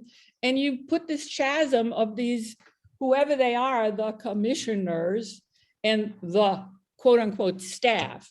Ma'am, And if you want to it's- have a meeting with it- Roy, let's have it tomorrow. If you want to have book a meeting with just Roy, like I'm trying to sort of explain here that I'm not sure where the miscommunication here is. Miscommunication comes from you saying you can't meet with the staff. You I can't never said talk that. to the staff. Yes, you did. You said you may not, commissioners may not contact the staff. That's what you said. But I've never said Anyone anything. on the staff. That's what you said. I've got an email that says exactly that. I don't want any commissioner to talk to anybody on the staff. the email. Did I get that wrong? The email, ma'am, with all due respect again, the email came right after that really bad meeting. No, that it meeting- came about 2 weeks ago and it said, are you now saying that's not true? That you don't care if we talk to the staff? That's, ma'am, like I'm really, with all due respect, I really don't want to go back and forth with you on this. This is not the space and I feel uncomfortable. I'm already feeling uncomfortable sort of being back and forth in this right now. We've had meetings with the staff. All of you have had meetings with the staff. You can, what that email prompt, that All specific. right, I'm asking you one question. Mhm. Are you telling commissioners they cannot contact the staff? Is that what you're trying to tell us? Or are you not saying that?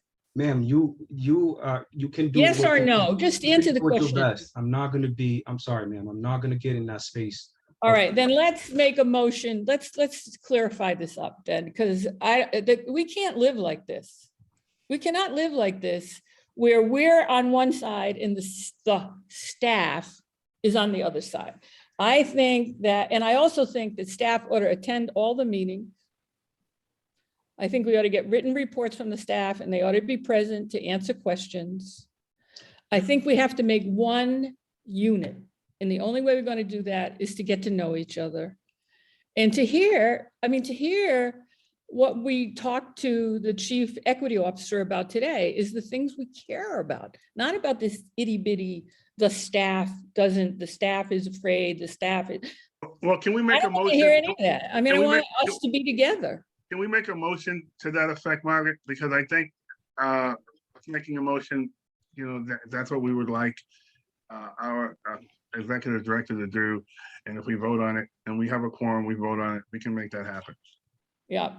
I mean, that's my thought. I don't want to speak for anyone. Commissioner Lee, can perhaps again, the motion you made earlier about having an executive session to discuss personnel could be the space to do this. That's. If I may, I think we have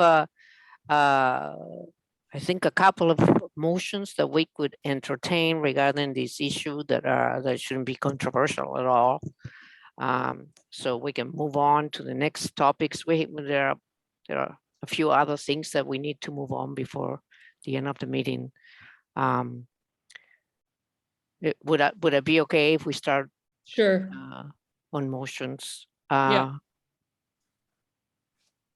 So I don't know if you can, It was, I believe Commissioner Lee that made a couple motions.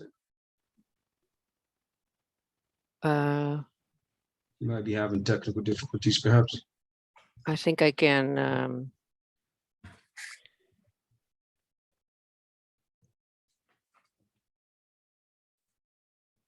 Can you see? Yeah. So there would be motion number 1, commissioners may contact office staff on substantive issues and inquiries and inform executive director of the contact. And number 2, program manager will serve as support to the board and in particular the chair. And I would add to that, Susan, or anybody you designate. Right. You're the ED, you decide. So it doesn't have to be Susan, but it has to be someone in addition to you that not only me, but anyone can call when they're trying to get a copy of something, or they're trying to get Zoom links, or they're trying to get, what's the date of, or something, somebody other than you that they can contact, who's a designated person to support the board. Everybody has that. Every board has that. But it doesn't have to be Susan, up to you. And the number 3 would be staff shall make a monthly report to commissioners on complaints filed with the office by category, by number, and by protected class. And I think at some point also Handina be present at the meeting to answer questions if necessary. I'm thinking also to add to that, everyone who's under a certain program, or they give a report of what's going on, that they are prepared to give a report of their work. All Or at staff. least a written report, if not a verbal report. Yeah. It would be nice. Sometimes it's nice. Some staff like to get up and talk about the great things that they're doing in front of the commission, and we can pat them on the back for that. I mean, that helps build morale and a number of other things. So there's a lot of value of having someone come and talk about how they've been working really, really hard and some of the successes that they've been able to achieve. Yeah, I think what we heard today about Amber and what she's doing be really interesting. Her sense of what's going on. And one of the things we said about having an intake person was, though she's not getting much intake, is a sense of, is there anything that's particularly significant in the city that's going on that she's getting a sense of? Yeah. I mean, when you talked about, I'm sorry, I'm digressing. When we talked about Roy, I thought, oh, wouldn't it be nice if we had one of those dashboards that could show us what was going on in the city? Yeah. Absolutely. Oh, I love it. I love it. That'd be wonderful. Yeah.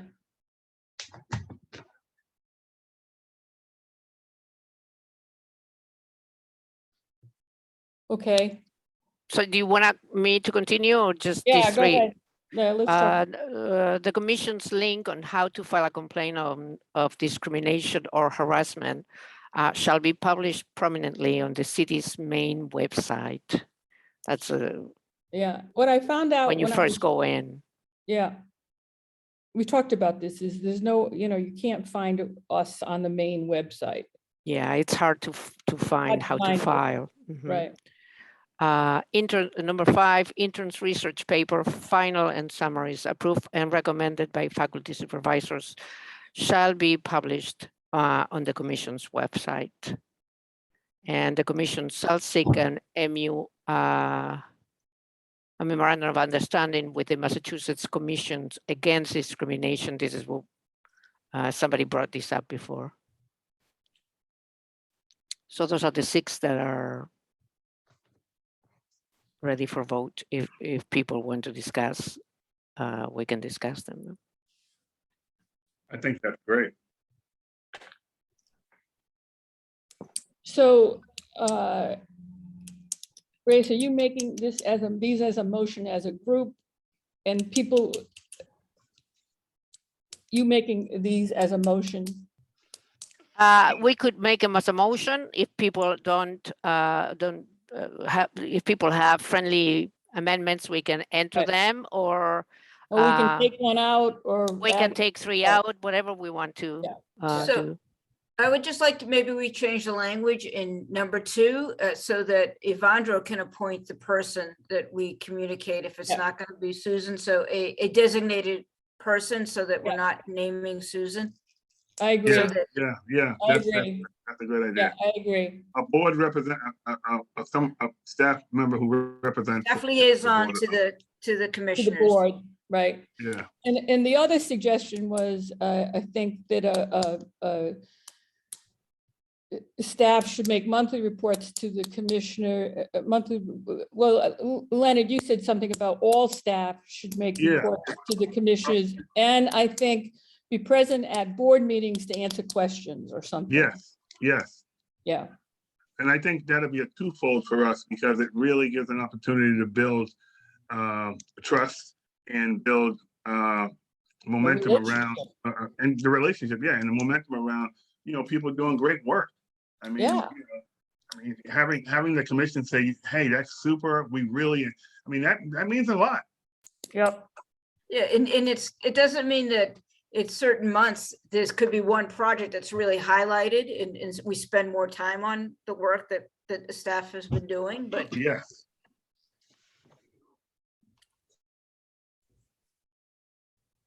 Does Your it read other- okay now?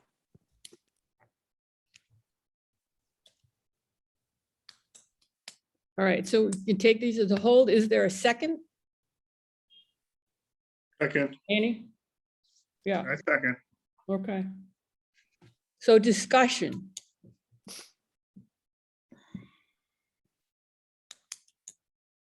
so Okay. number 4, I was saying shall be, but I think we don't, we, I don't know if we can say shall be. I don't know, Evandro, Yeah. what it takes to get on the front page of the city's website. So we Right. could recommend instead of shall be. Yeah, Right, or should be, right? Yes. yeah, good Okay. idea. Friendly amendment, I think people would agree, right? Yeah. All right. Any other discussion? Robert, you've been quiet. It's because we've all been talking a lot. I think most of these are pretty consistent with, should help with some of the concerns raised, but again, I think all it comes down to communication, and I think some of this helps with that, so Yeah. I'm comfortable with it. Yeah.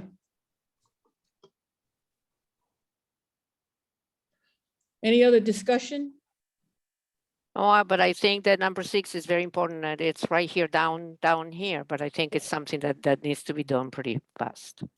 Right. Right. Okay, all those in favor, say aye. Aye. All those opposed? Any abstentions? No. Okay, these 6 motions passed. Okay. There were a couple of follow-ups from the last time, which is to look at the budget. I would suggest we look at that next time. We were going to bring the budget forward since it's late. I think we want to follow up. I don't know whether we have time today, but follow up, Evandro, from your conversation with the Black Men's Commission to see how we could work together. That, I know that's something Leonard would be very interested in being part of, if that makes sense. I know we Definitely. also talked about housing, a discussion with Will, follow up from our January meeting, and I know Annie, I think we volunteered Annie to be I volunteered. volunteered Annie to be part of that discussion, so I think that would be a good thing to happen if we can make that happen. Those are 4 things I remember. I don't know whether there was anything else that other people remembered. Anything else that people want to bring forward?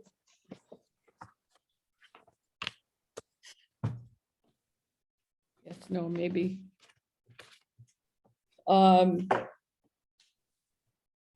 Okay.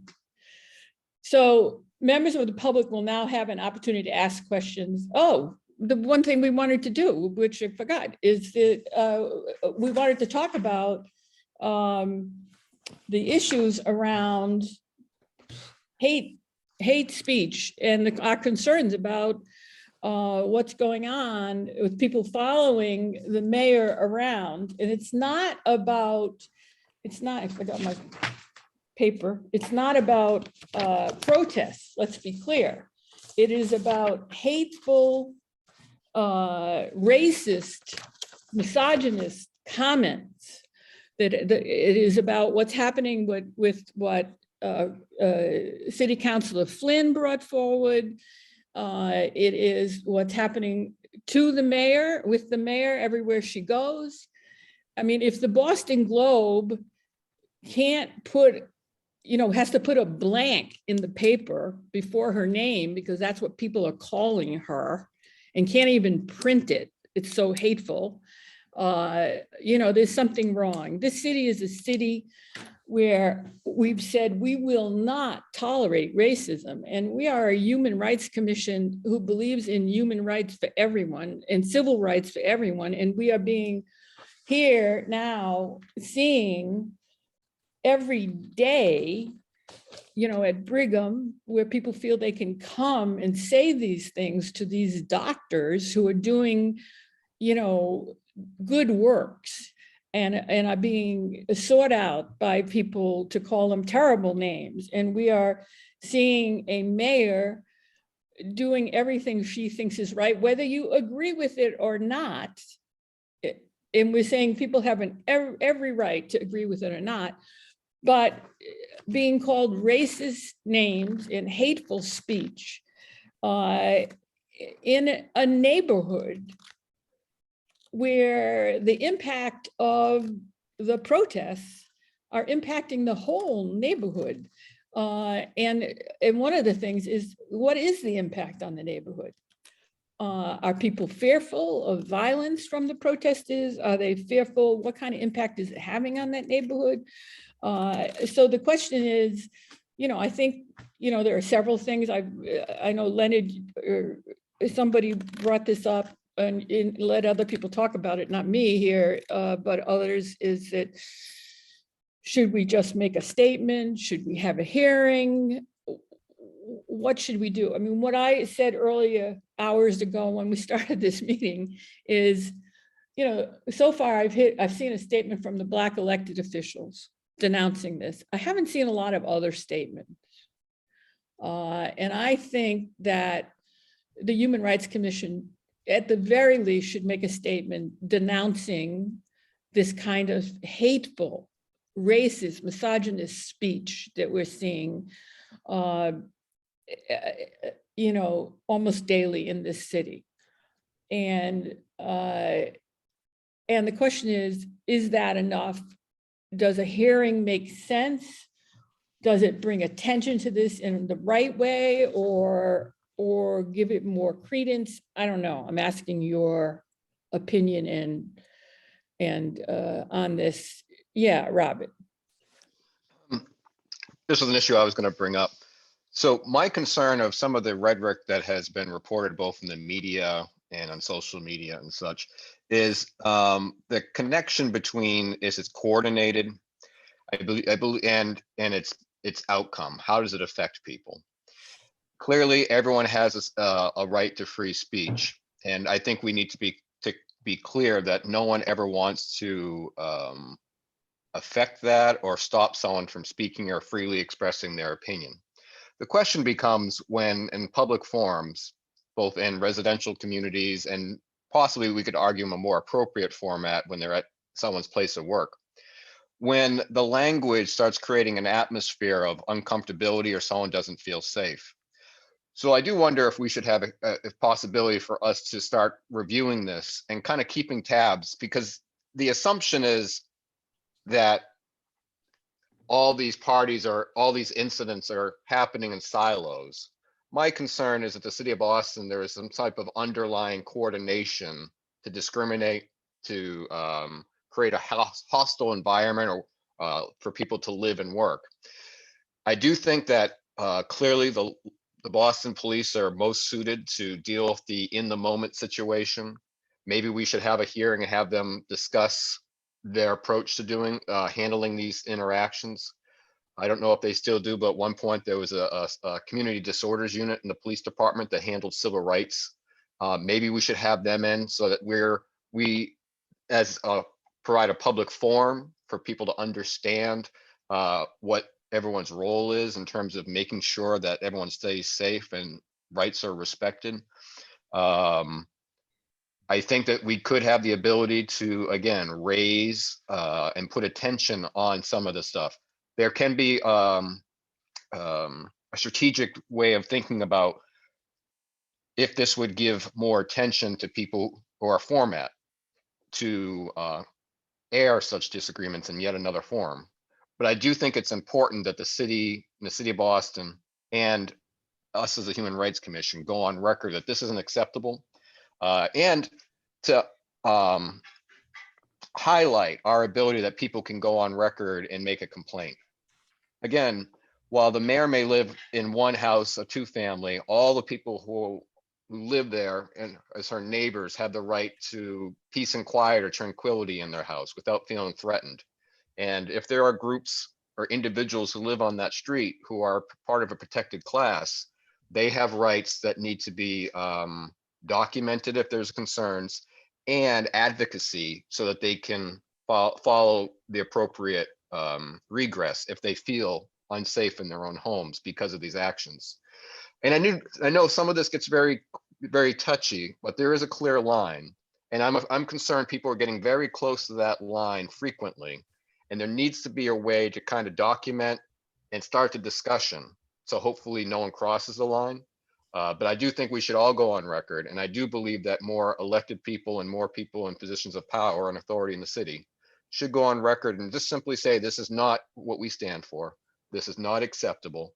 No one's going to stop anyone from protesting, but there needs to be a line where if someone feels unsafe because of someone's rhetoric, signs, or actions, there's a concern there. And that's kind of the space I feel like we should be operating on.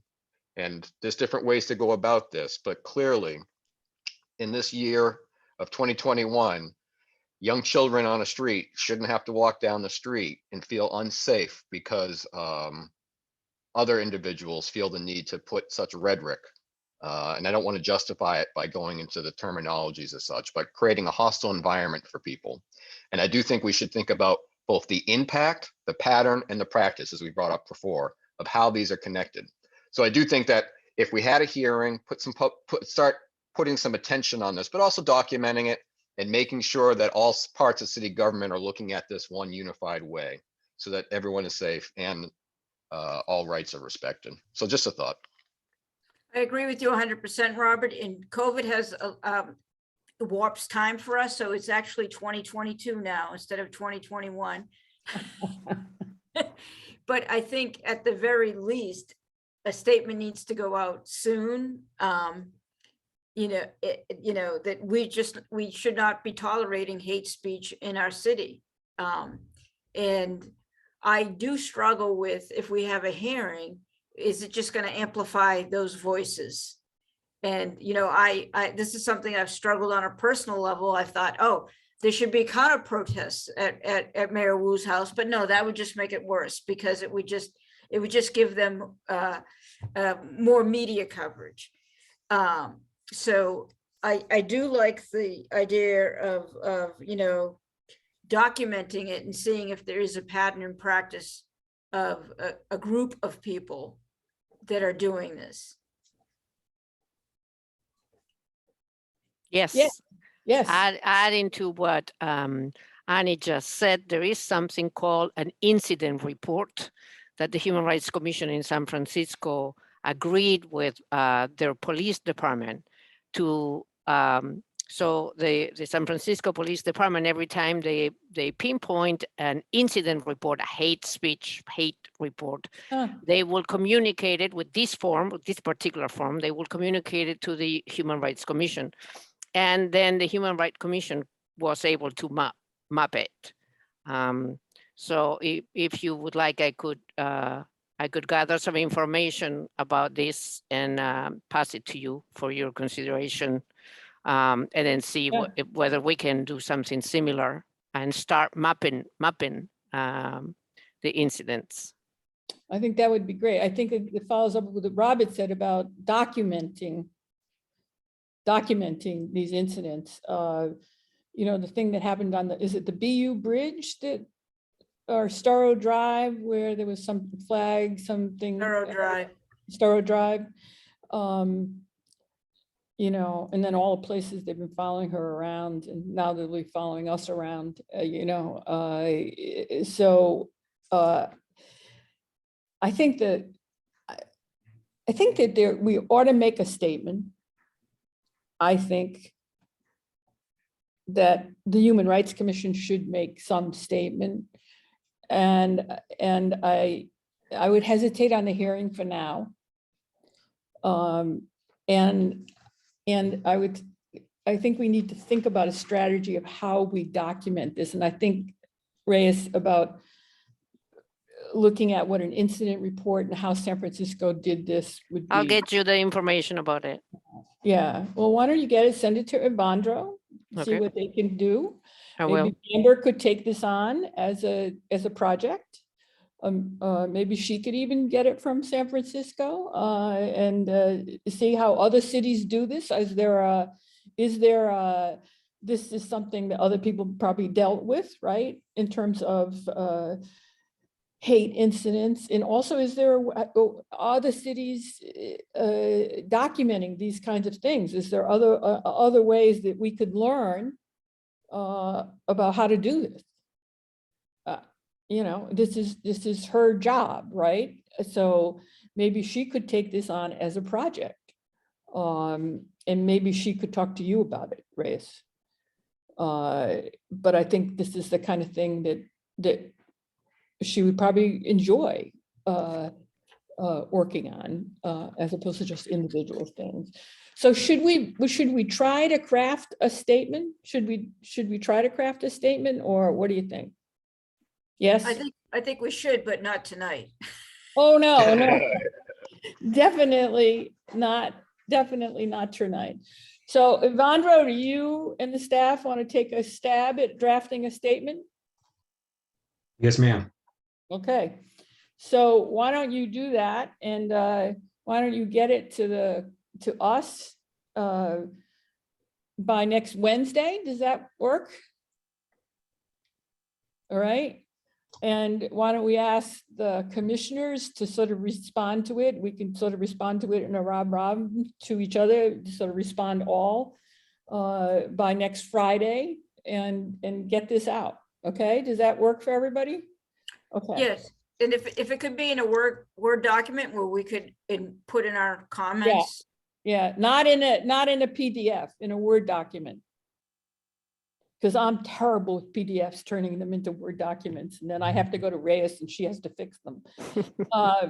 So, yeah, in a Word document, that would be great. So Evandro, we leave that with you. Why don't you take a shot at it? And I think the balance here is, obviously, you know well, is the sort of freedom of speech and protest against the, you know, the racist, misogynist hate speech, that also, in the impact of it. So, but I think we should say something. Okay, I haven't seen any public comments. Evandro, have you seen any requests for public comments?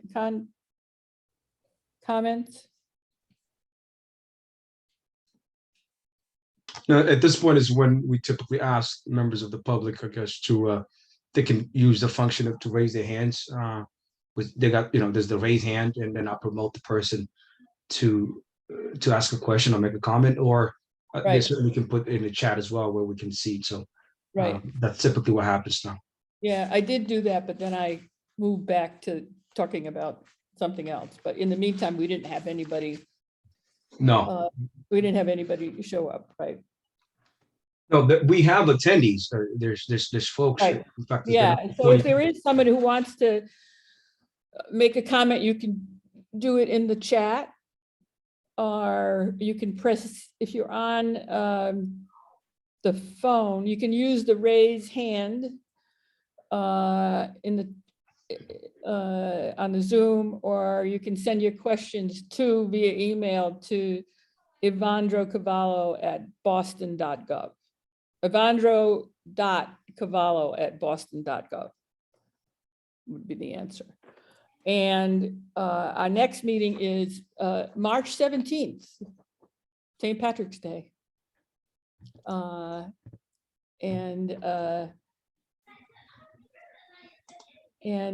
I hear little voices. They must be from Evandro's house, I assume. And then I think that's it. And I don't see any hands or anything else. All right, guys, is there a motion to adjourn? Second. So, All right.